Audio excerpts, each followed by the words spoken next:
Hi, I'm Benzo Bogonko, an inspirational speaker. In this video, I'm going to share with you 6 tips on how to answer this question: what are your salary expectations? This is obviously one of the most intimidating questions that any person who is a candidate looking for a job can ever be asked in a job interview, or even you, someone who has been working and you are expecting a pay rise. That's why I'm sharing these 6 tips to prepare you on how to respond appropriately to this question next time you will be asked. Now let's go to the tips. Tip number 1, know your value. Your value is very important. Through your experiences, achievements that can be seen, for example, in your previous job, if you helped the company to raise the profits or you saved time through your efforts working for them, it's important to know this value. Whenever you're asked the question, it can help you to prepare to respond not only in a polite and a calm way, but more importantly, in a very confident way, especially when you're negotiating about how much salary you're expecting. Tip number 2, do a market research. A market research is very important just for you to understand how much money the people of your level, your experiences and achievements, or your qualifications are currently getting in that specific region. You can get this information from recruiters who have up-to-date information about the current market value of your job. You can ask friends or even family members who have the same qualifications and experience with you. You can also do a Google search. I wouldn't really recommend you to rely on Google because sometimes information that you pick out from the internet can be distorting and misleading.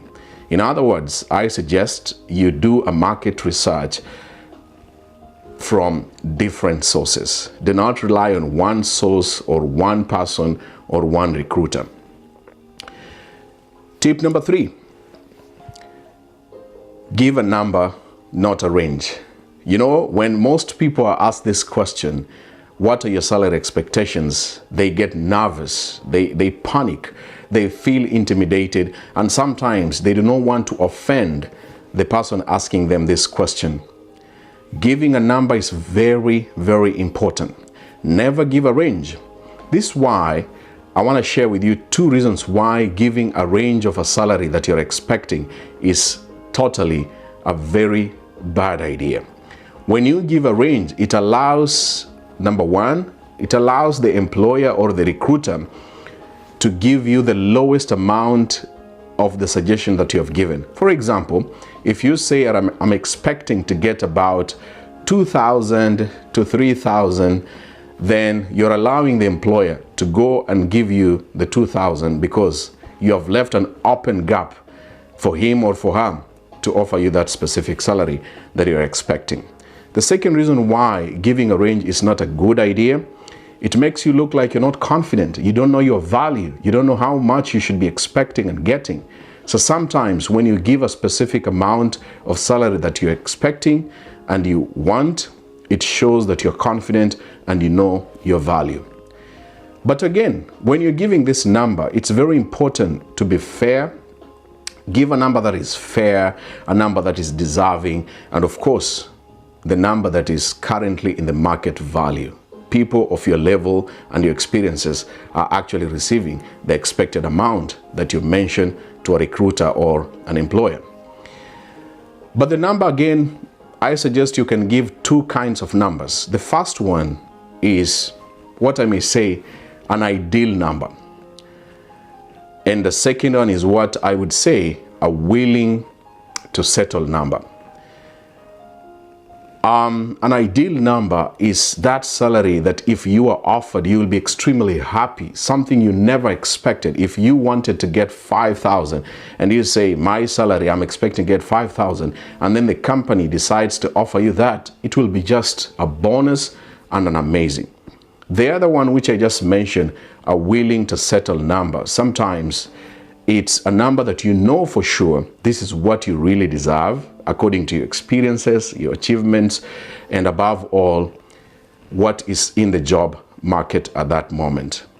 And it can be sometimes be a little bit higher, but I suggest you give an ideal number, slightly higher. If the job market is giving 3,000, give something about 3,500 or even 4,000, so that it puts the employer into a bigger mind of thinking of how much they should offer you once they give you the job. Tip number 4, go with what I call a leverage. A leverage is you're going there and telling the employer that even though that you're expecting this amount of money, there are other job offers that offer this kind of money and you're still having them in your mind. This puts a mentality of scarcity to the employer, because the employer will look at you and feel that if they do not offer you this job, most likely another company available will take you up and they will lose out in hiring you to become their next employee. Tip number 5, timing is very appropriate.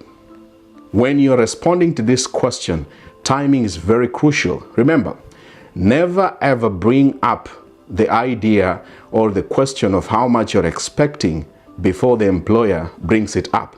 Allow the employer to bring it up, and then you can negotiate and talk about how much you're expecting. You can also do this towards the end of the interview. If you notice that the employer has not talked about it, it's a good idea to suggest it, and then you can negotiate between you and him or them. Tip number 6, be humble, be polite, but above all, be very confident. Remember, when you ask this question, the employer does not want you to show that you're greedy and money-minded. This is a question that shows how much you're positive, your attitude, your personality, and above all, that you are actually justified to get the amount that you suggest the company should offer you after you have been given the job. So I hope with these tips, they will help you the next time they ask you this question. And if you like this video, please remember to share it to family and friend members. Also, don't forget to subscribe to this YouTube channel to get more new content. Thank you so much for finding time to watch this video from the beginning up to the end. See you in the next video. And remember, smiling is one of the best things you can ever have and give. Goodbye and take care of yourself. Good luck. See you soon.